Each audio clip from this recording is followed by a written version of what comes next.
nama Tuhan, Bapak-bapak semuanya. Selamat malam, kita berjumpa kembali dalam ibadah pria malam hari ini. Kita siapkan hati kita siapkan pikiran kita untuk memuji, menyembah nama Tuhan. Haleluya, haleluya. Saat terindah, saat terindah di hadirat-Mu, berkat melimpah ada padamu. Ku dipulihkan dan dibarui dalam hadirat-Mu, ada sukacita. Saat terindah di hadirat-Mu, berkat melimpah ada padamu. Ku dipulihkan dan dibarui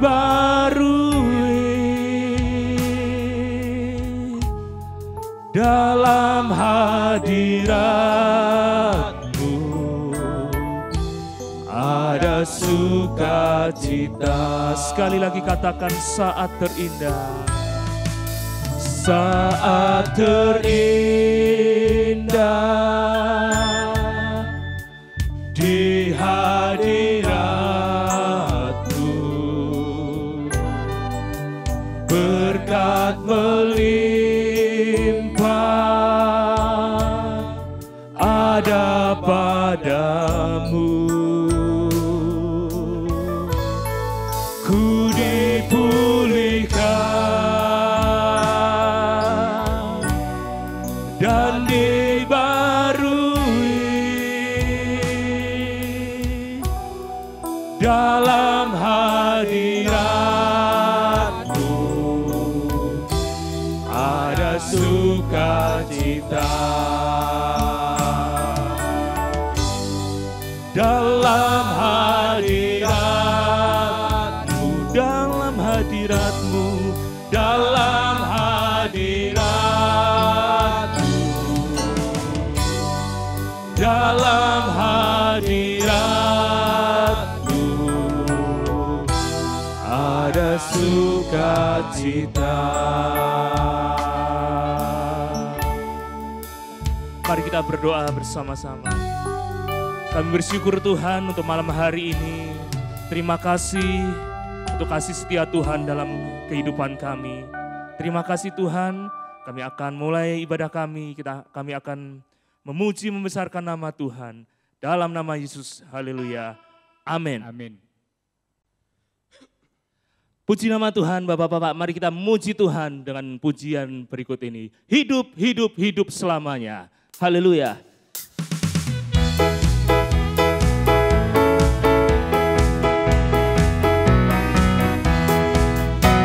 Hidup, hidup, hidup selamanya. Yesusku hiduplah, hidup selamanya. Hidup, hidup, hidup selamanya. Yesusku hiduplah. Oh haleluya, oh haleluya. Yesusku hiduplah selamanya. Oh haleluya, oh haleluya. Yesusku hiduplah. Hidup, hidup, hidup selamanya. Yesusku hiduplah, hidup selamanya. Hidup, hidup, hidup selamanya. Yesusku hiduplah. Oh haleluya, oh haleluya. Yesusku hiduplah selamanya.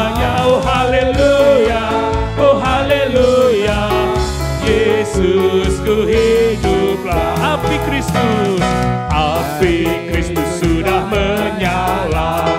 Api Kristus sudah menyala. Api Kristus sudah menyala. Api Kristus sudah menyala. Api Kristus sudah menyala. Api Kristus sudah menyala. Api Pantekosta ku punya, ku biarkan menyala. Api Pantekosta ku punya, ku biarkan menyala. Menyala, menyala selamanya. Api Pantekosta ku punya, ku biarkan menyala. Api Pantekosta ku punya, ku biarkan menyala. Menyala, menyala selamanya. Menyala, menyala selamanya.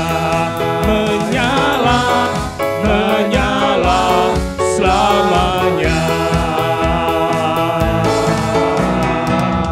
Haleluya.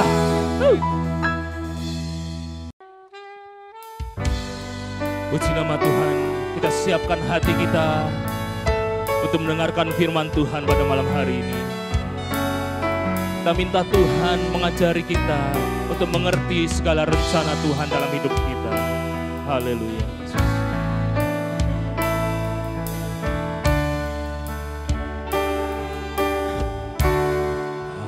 Ajarku mengerti segala rencanamu. Ajarku berserah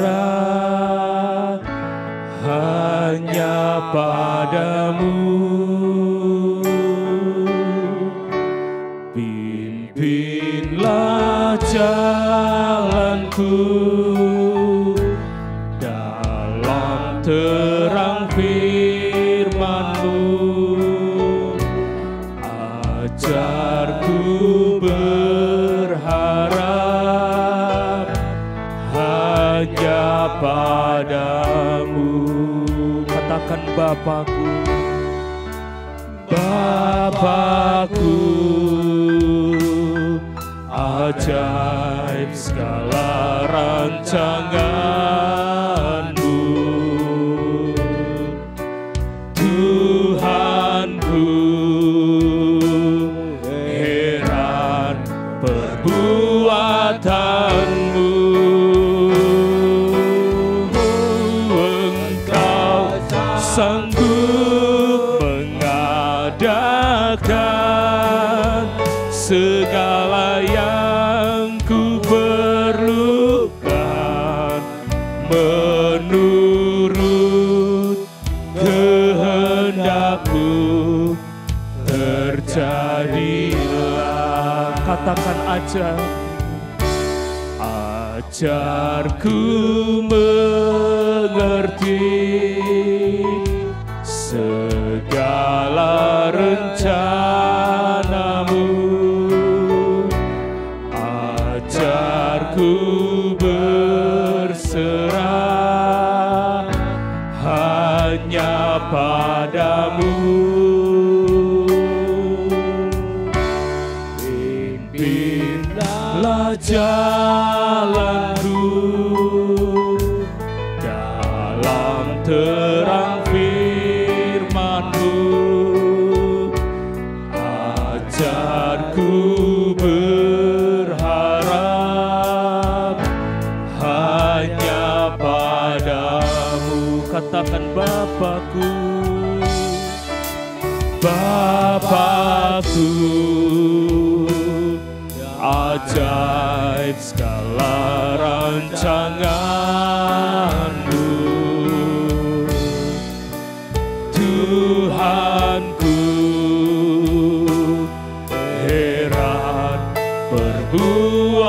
kekuatanmu,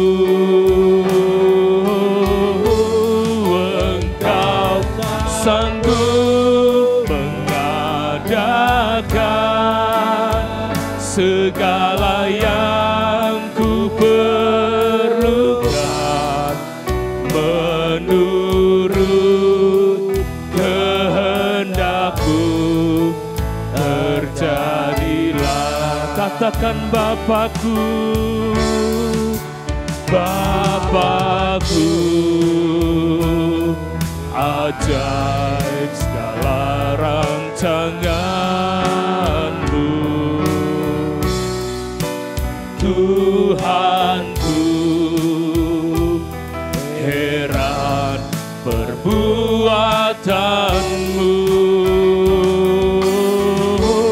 Engkau sanggup mengadakan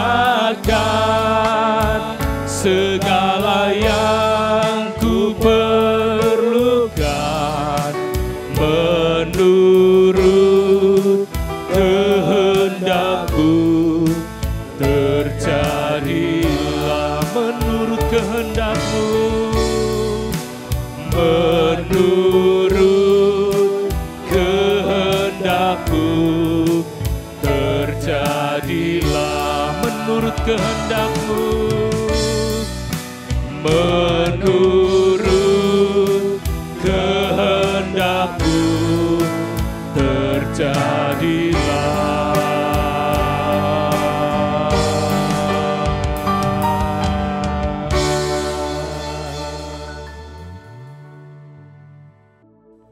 Mari kita berdoa Bapak-Bapak.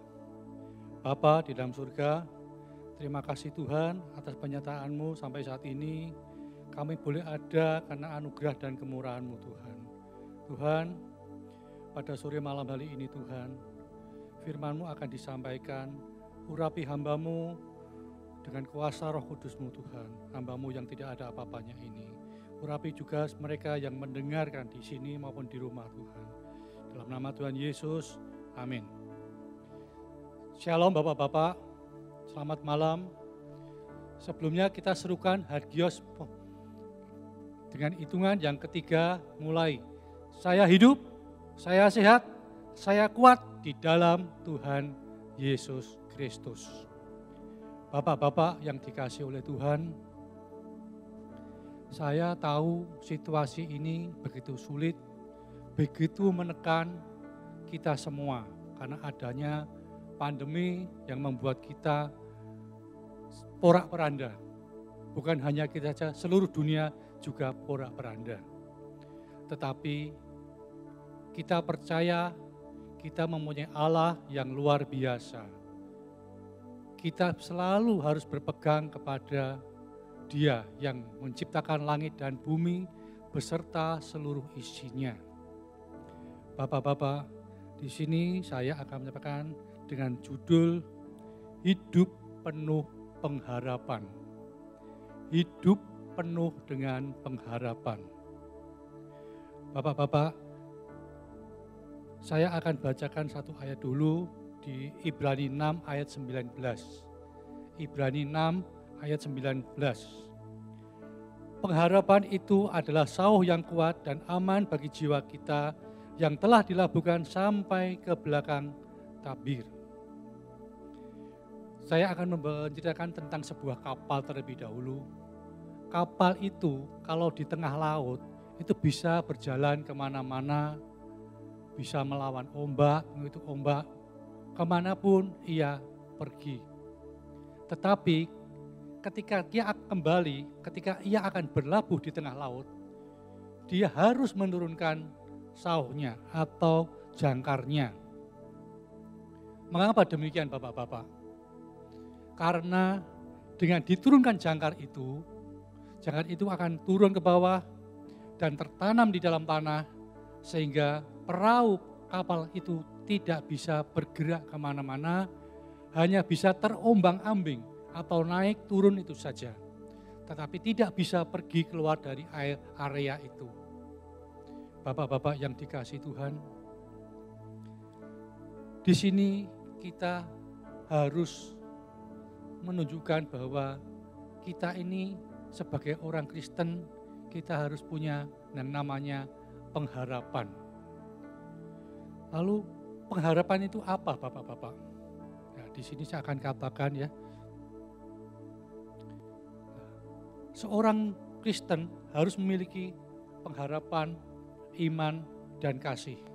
Itu bisa dilihat di dalam 1 Korintus 13 ayat yang ke-13.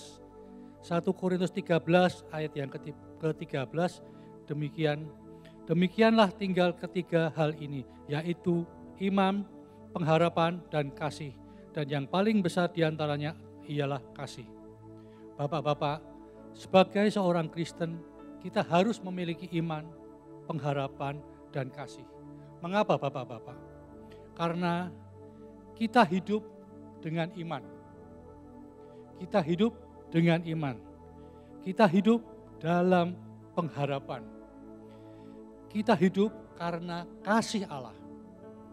Jadi ketiga hal ini merupakan iman Kristiani kita.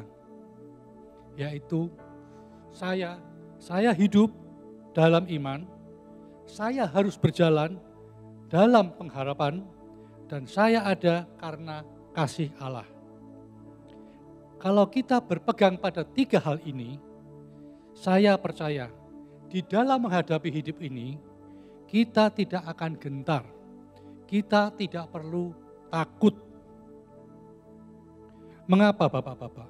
Karena saya atau Bapak-bapak hidup bukan oleh kekuatan, tetapi hidup dengan iman.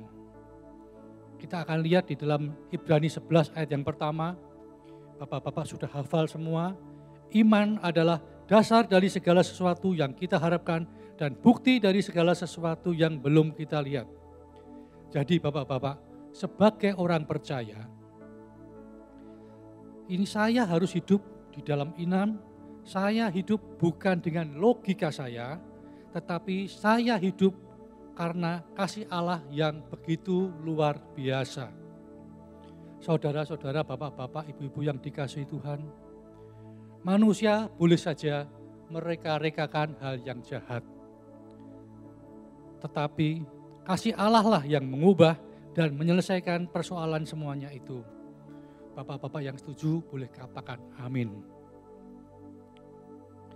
Di dalam Roma kelima ayat yang kelima mengatakan, dan pengharapan tidak mengecewakan karena kasih Allah telah dicurahkan dalam hati kita oleh Roh Kudus yang telah dikaruniakan pada kita. Nah, di sini akan saya jelaskan apa itu yang namanya pengharapan. Pengharapan itu bagi kita sebagai orang percaya adalah suatu keyakinan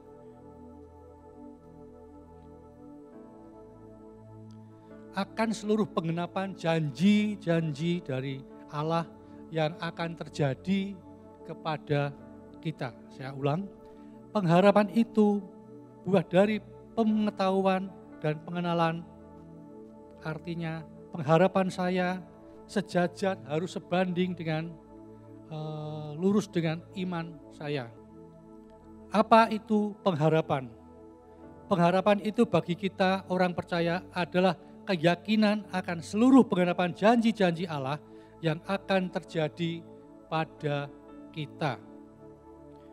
Pengharapan itu buah dari pengetahuan dan juga pengenalan.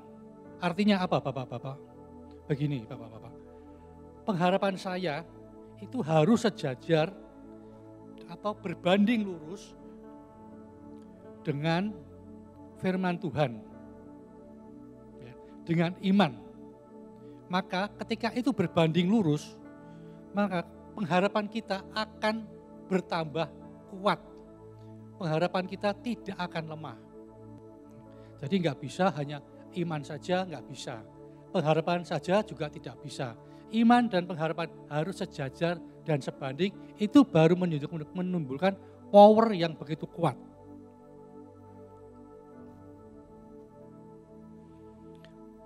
Bapak-bapak yang dikasihi Tuhan, kalau mencintai Tuhan saja itu belum cukup. Kita juga harus mau membaca Alkitab. juga mau mendengarkan kebenaran firman Tuhan. Sebagai contoh, ada orang yang bilang bahwa oh saya itu cinta Tuhan. Ada juga bilang, wah saya itu betul-betul cinta Tuhan. Tetapi dia masih memakai narkoba, dia masih berjudi, dia masih suka mabuk-mabuk, bahkan ada yang sampai punya simpanan. Ini namanya orang ini bukan cinta Tuhan, ini namanya orang ini orang yang munafik. Bilang cinta Tuhan, tetapi dia masih melakukan hal-hal yang tidak berkenan di hadapan Tuhan. Itu artinya dia itu pengenalannya akan Tuhan dan pengetahuan akan Tuhan itu masih dangkal. Istilahnya masih cetek, masih anak-anak. Sehingga dia itu tidak bisa mengetahui kekuatan untuk berpengharapan Bapak-Bapak. Di dalam Ibrani 5 ayat 13 sampai 14 saya bacakan untuk Bapak-Bapak. Sebab barang siapa masih memerlukan susu, ia tidak memahami ajaran tentang kebenaran. Sebab ia adalah anak kecil. Tetapi yang ke-14, tetapi makanan keras adalah untuk orang-orang dewasa yang karena mempunyai panca indera yang terlatih untuk membedakan yang baik daripada yang jahat. Jadi Bapak-Bapak, semakin kita dewasa dalam pengenalan kita akan Tuhan, maka makin kuatlah pengharapan kita Bapak-Bapak. Sehingga kita berani berkata, kita jauh atau menjauhi kejahatan. Kita menjauhi dosa. Pengharapan itu merupakan dasar semangat untuk berjuang demi untuk kemajuan. Jadi begini saudara, bapak-bapak, pengharapan itu bukan hanya berharap-harap saja. Saya ulang ya, pengharapan itu bukan berharap-harap saja. Kalau berharap-harap saja itu ujung-ujungnya kita pasti akan menyesal, kecewa. Dan akhirnya apa Bapak-Bapak tuh kalau kita kecewa? Langsung di pikiran kita mempunyai pikiran, wah ini hidup ini susah. Dari dulu saya hidup susah. Jadi pikirannya selalu jadi yang negatif terus. Akhirnya dia berkata, wah Tuhan kok jawaban saya belum dijawab. Tuhan saya ini sudah berdoa, kok pergumulan saya juga belum dijawab. Akhirnya kita akan mengatakan seperti itu. Jadi belum ada perubahan. Sehingga saat penantian-penantian itu kita berharap bahwa harapan kita bisa tercapai itu seolah-olah mustahil. Nah, di sini apa yang harus kita lakukan Bapak-Bapak? Kita harus tetap percaya, kita harus tetap optimis Bapak-Bapak. Bahkan kita harus berani mengatakan, meskipun saya belum melihat, tapi saya tetap percaya. Jadi jangan sampai kita ini nanti ketika ada persoalan, permasalahan, kita berpikir, wah Tuhan kok menjauh dari saya ya. Kok Tuhan belum menjawab doa saya, bagaimana ya kalau nanti Tuhan gak jawab. Itu enggak. Seperti saya katakan tadi, kita harus tetap percaya, kita harus yakin, dan kita harus berani mengatakan meskipun saya belum melihat, tapi saya percaya. Karena orang yang berpengharapan itu adalah orang yang mempunyai semangat. Tidak mempersoalkan masalahnya dan juga kapan waktunya Tuhan. Sehingga mereka tidak mengatakan saya ini sudah beriman. Ya, saya ini sudah beriman, tetapi Tuhan kok belum menyembuhkan sakit keluarga saya. Atau saya sudah beriman, tetapi Tuhan kok belum memperbaiki ekonomi saya. Atau ketika kita sudah beriman, kok mujizat Tuhan belum terjadi. Semua orang pasti ingin melihat hal seperti itu, Bapak-Bapak. Nah, jadi Bapak-Bapak, orang yang berpengharapan itu akan mengatakan, meskipun saya belum melihat mujizat, saya tahu Tuhan pasti menolong. Tuhan pasti menyelesaikan tepat pada waktunya. Jadi orang yang berpengharapan itu harus selalu mempunyai semangat, jangan lokro. Tetap berpegang pada semangat. Kalau kita semangat, kita akan mampu mengalahkan semuanya itu. Memang pada saat ini, ya, situasi ini tidak enak bagi kita semua. Apalagi situasi pandemi COVID ini ya, yang kelihatan tenang-tenang melandai, tahu-tahu meledak ke sana kemari. Yang barusan ini ada di daerah Jongke ya, itu karena mereka bepergian ternyata ada yang sebagian besar kena. Sehingga ada beberapa dusun yang harus di lockdown. Kita bukan tidak mempercayai adanya itu, tetapi kita harus waspada, kita harus siap-siap, bukan kita harus takut, tidak Bapak-Bapak. Kita hanya takut pada Tuhan. Jangan dianggap, wah itu meninggal karena COVID, tidak, itu meninggal memang sudah harus dipanggil Tuhan, sudah waktunya Tuhan. Karena meninggal itu tidak hanya kena COVID saja, orang bisa meninggal kapan saja dan di mana saja, dengan cara apa saja bisa. Jadi menurut saya, mengapa saya katakan kita tidak boleh takut berlebihan. Kalau kita takut berlebihan dan berpikiran negatif, itu akan terjadi dan memengaruhi kehidupan jasmani dan kehidupan rohani kita, Bapak-Bapak. Jadi kita sekali lagi kita harus percaya sama Tuhan, sehingga Tuhan akan memberikan jalan dan Tuhan akan memberikan pertolongan kepada kita untuk melakukan mujizatnya dan perlindungannya kepada bapak-bapak dan keluarga termasuk saya. Pengharapan menjadi sumber ketenangan dalam berpikir dan bertindak. Kalau orang punya pengharapan, hidupnya pasti tenang. Dia tidak mau terintimidasi. Seperti yang saya katakan di depan, kita tidak perlu takut terintimidasi. Tapi kita mesti waspada melakukan protokol yang apa dianjurkan oleh pemerintah. Nah, lalu pertanyaannya, bagaimana kalau Tuhan tidak mau bagaimana kalau Tuhan tidak menolong? Ya, bagaimana Tuhan kalau tidak mau menolong? Bagaimana kalau misalkan sakit tidak sembuh? Ya. Kita harus selalu berpikir positif. Jangan sekali lagi kita berpikir yang negatif. Ya. Kita harus tahu pikiran-pikiran yang negatif di dalam pikiran kita itu belum tentu terjadi. Ya, belum tentu terjadi.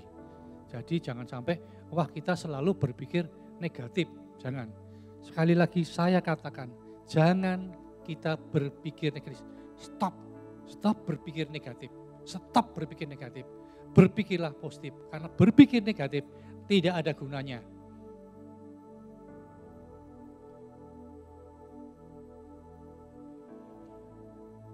Kita lihat ya di dalam kitab Daniel 3 ayat 17-18 mengatakan, jika Allah kami yang kami puja sanggup melepaskan kami, maka Ia akan melepaskan kami dari perapian yang menyala-nyala itu dan dari dalam tanganmu ya Tuhan, ya Raja.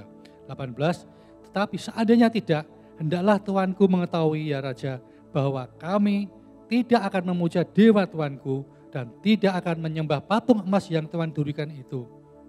Nah, ini adalah kisah tentang Sadrah, Mesakh dan Abednego. Dia dimasukkan ke dalam perapian yang panasnya berapa kali lipat. Tetapi Tuhan menolong. Karena dia punya iman, dia punya kekuatan, keyakinan. Apapun yang terjadi dia percaya Tuhan pasti akan menolong. Dan seandainya Tuhan tidak menolong, dia pun tetap percaya. Jadi Bapak-Bapak, kalau kita punya ketenangan, dan juga hal-hal yang kalau kita tidak mengerti, bila kita serahkan semua itu ke dalam tangan Tuhan. Biarlah Tuhan sendiri yang bertindak, membela dan menguatkan dan menolong kita semua. Pengharapan juga harus disertai dengan kesabaran untuk menanti. Orang yang berpengharapan tidak mungkin menjadi orang yang emosional. Zaman sekarang ini banyak sekali orang yang emosinan. Ya. Misalkan contoh, orang yang sedang jalan-jalan di mall, orang jalan-jalan dalam keramaian, baru kesenggol sebentar aja sudah menelang, sudah melotot. Loh, kok nyenggol aku? Maksudmu apa? Maksudmu apa? Kamu ngejak berkelahi ya? Seperti itu Bapak-Bapak. Emosinan. Sehingga banyak sekali orang emosi sehingga terjadi banyak kekacauan. Demikian juga di dalam rumah tangga Bapak-Bapak.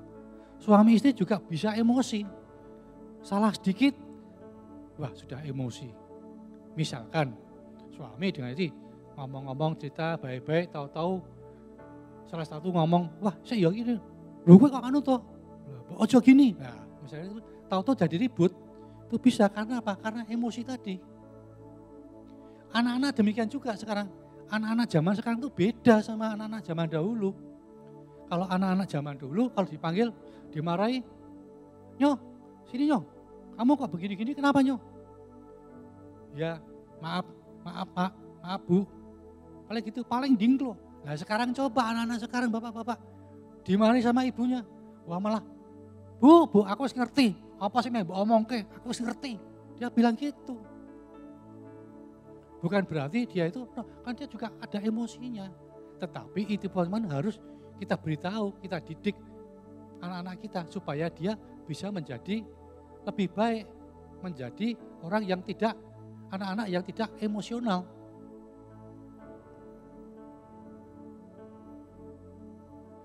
Jadi Bapak-Bapak, orang yang pengharapan itu harus sabar dan tidak emosional. Lalu apa lagi Pak? Berpengharapan dalam Tuhan itu tidak akan mengecewakan. Nah ini Bapak, berpengharapan dalam Tuhan itu tidak mengecewakan. Kadang-kadang kita itu berharap pada manusia. Betul Bapak-Bapak? Saya juga sering berharap sama manusia. Iya. Yang jelas kelihatan kok berharap pada manusia. Ya kan Bapak-Bapak?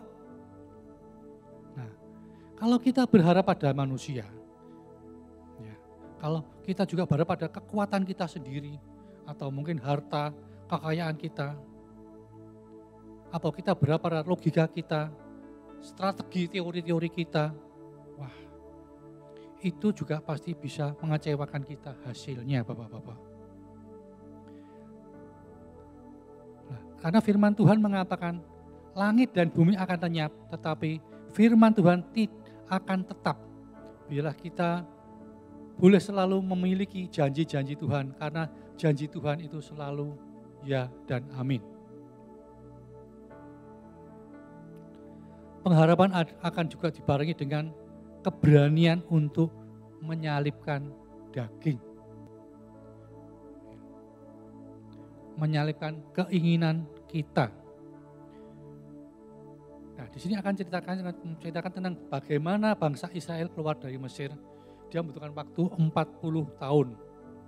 Kalau kita tanya, apakah Tuhan tidak sanggup melakukan itu hanya cukup 1 minggu? Jawabnya, sanggup Bapak-Bapak. Tetapi, mengapa harus sampai 40 tahun?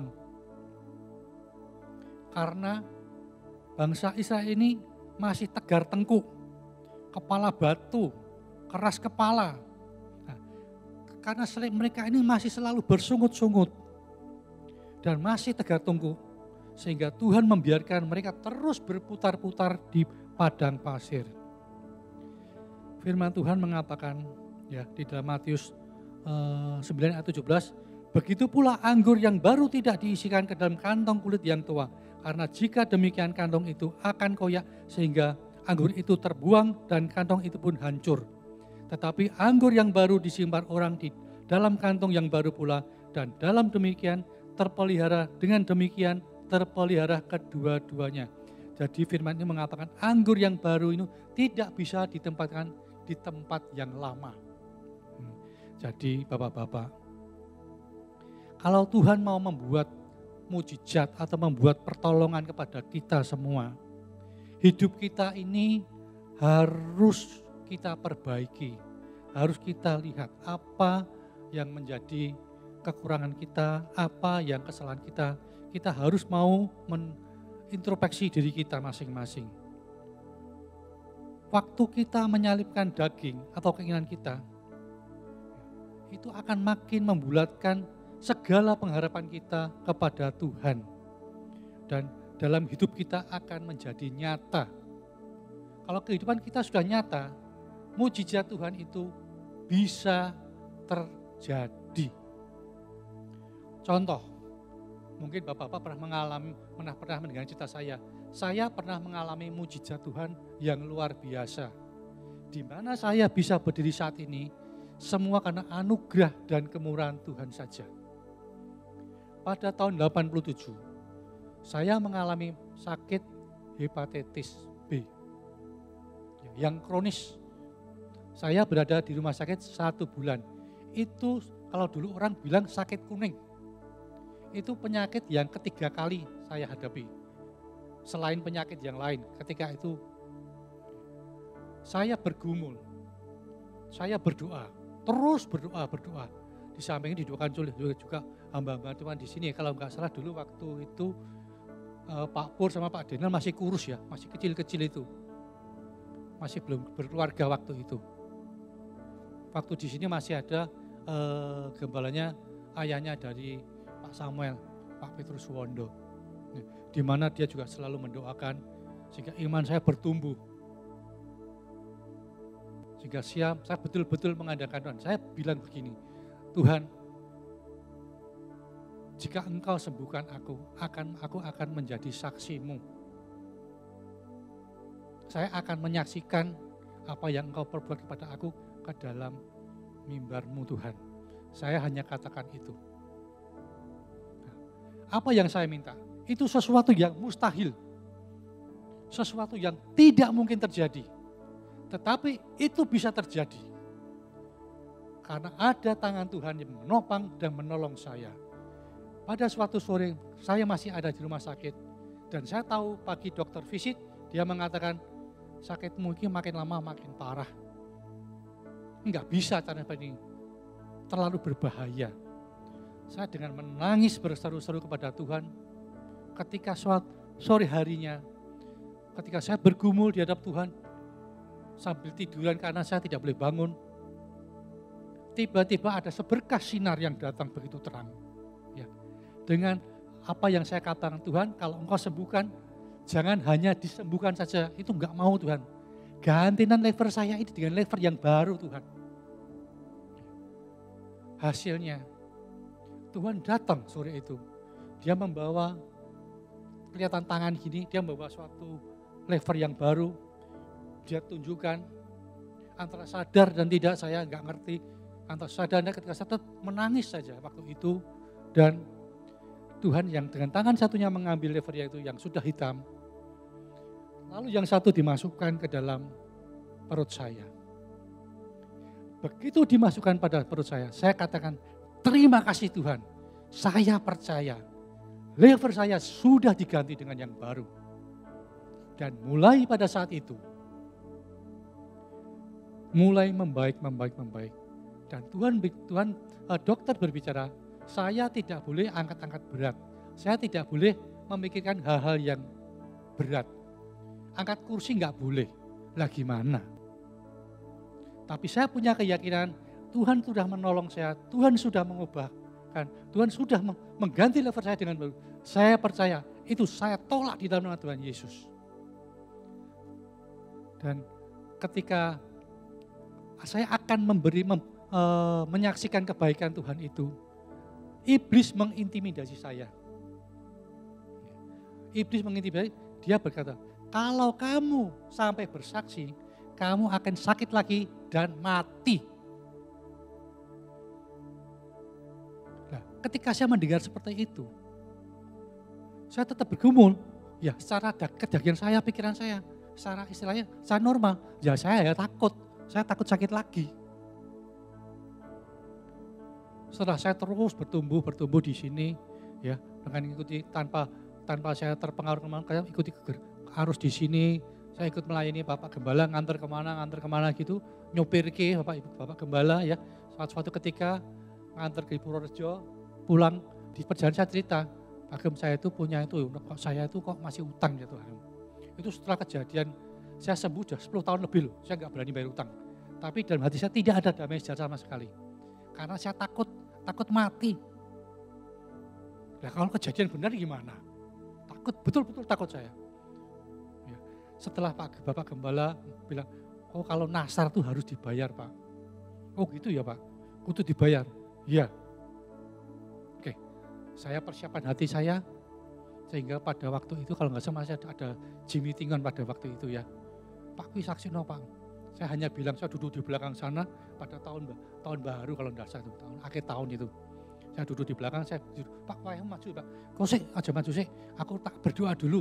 Nanti kalau hati saya tenang, saya berani maju, saya maju. Saya bilang gitu. Ketika tiba saatnya, hati saya tenang, saya bilang gitu, oh dia panggil, saya maju. Saya nggak tahu apa yang mau saya katakan, saya nggak tahu, pokoknya saya maju, saya cerita, dan apa yang saya ceritakan saya juga nggak dong. Nggak paham karena saya cerita ya sudah hilang itu aja. Tetapi saya merasakan, begitu turun saya merasakan bahwa saya sudah plong, sudah nggak ada utang, nggak ada beban. Sampai saat ini pun itu masih saya tolak. Kuasa-kuasa kegelapan, roh jahat aku tolak. Tidak. Saya mengusir itu. Sehingga sampai saat ini saya boleh ada sana kemurahan dan anugerah Tuhan. Dan perubahan hidup. Banyak sekali orang yang memperlukan hidup untuk menjadi lebih baik. Orang itu mempunyai pikiran bahwa dia itu, wah saya itu mau maju, saya itu mau pengennya mau melayani. Tetapi orang itu mikir di belakang, wah dulu saya itu pernah jatuh dalam dosa, saya itu pernah gagal, saya itu pernah berbuat salah. Saya juga dulu pernah meninggalkan Tuhan. Gimana Pak Pendeta? Apa boleh Tuhan? Nah, ada orang yang menanyakan seperti itu kepada hamba-hamba Tuhan.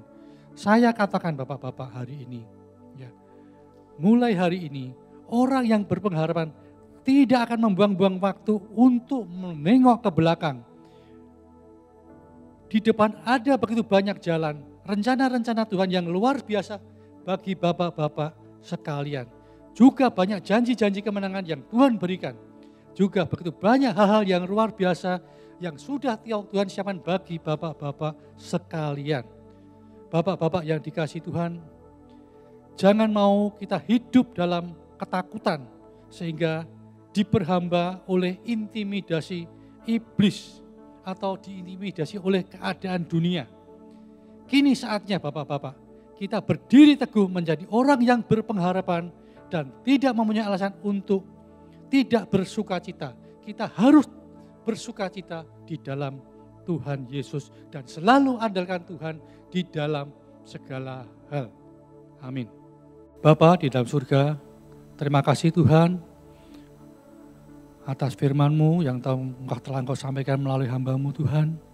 Biarlah firman-Mu boleh tertanam di hati mereka yang mendengarkan firman ini Tuhan. Biar mereka yang mendengar selalu punya harapan. Biar mereka selalu mengandalkan kepadamu saja. Tidak mengandalkan kekuatan manusia. Tapi hanya mengandalkan kepadamu saja Tuhan. Biar Engkau selalu menjaga, melindungi mereka. Tuhan, firman-Mu telah disampaikan. Ini saatnya Tuhan. Bila Engkau memberkati mereka Tuhan. Dengan kuasa Roh Kudus-Mu, Engkau lindungi mereka. Jauhkanlah mereka di segala mara bahaya, sakit, penyakit, virus kuman, penyakit apapun masuk COVID-19. Berkati juga segala usaha mereka Tuhan. Engkau yang menjaga, melindungi mereka mulai saat ini sampai nanti. Sehingga firman-Mu boleh tertanam di dalam hati mereka masing-masing. Dalam nama Tuhan Yesus Kristus. Amin. Shalom Bapak-Bapak, saya akan membacakan beberapa pengumuman. Kita akan bertemu kembali dalam ibadah online pada tanggal 1 Juni 2021 pukul 18.30. Persiapkan hati Bapak-Bapak semuanya untuk kita mengikuti ibadah online ini.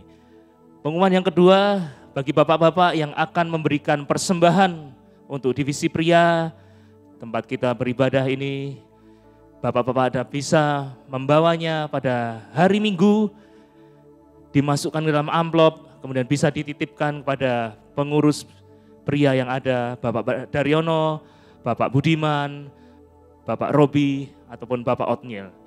Demikian pengumuman pria kali ini, Tuhan Yesus memberkati. Bapak-bapak pria Hagios yang sama-sama dikasihi Tuhan, mari kita terima berkat daripada Tuhan. Kiranya berkat dari Abraham, Ishak, Yakub akan tercurah dalam kehidupan pria-pria Hagios, memberkati setiap pekerjaan, usaha, mata pencarian bapak-bapak semua, disertai, diberkati dimanapun berada. Kiranya nama Tuhan dipuji dan dipermuliakan dari kehidupan pria-pria Hagios. Terima kasih Tuhan, menerima berkat daripada Tuhan di dalam nama Tuhan Yesus. Haleluya. Amin.